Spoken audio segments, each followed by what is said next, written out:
ရိုဟင်ဂျာများသို့ပေးစာ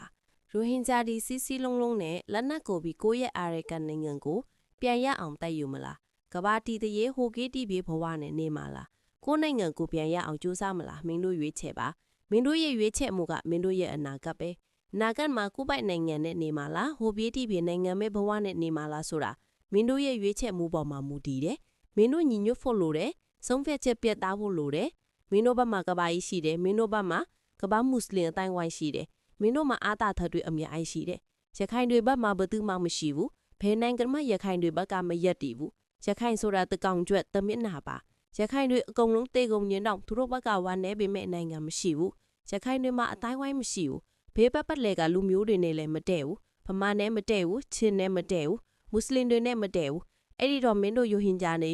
စီးလုံးမှာပြက်သားပါစူးစားပါရဲရင်မှာ fight တွေမှာတစ်ချိန်မှာရိုဟင်ဂျာနိုင်ငံနဲ့ဗမာနိုင်ငံအိမ်နီးချင်းမိတ်ဆွေကောင်းနိုင်ငံတွေဖြစ်လာလိမ့်မယ်ရိုဟင်ဂျာနဲ့ဗမာကြားမှာအမုန်းတရားမရှိပါရိုဟင်ဂျာများအားလုံးအေးချမ်းကြပါစေ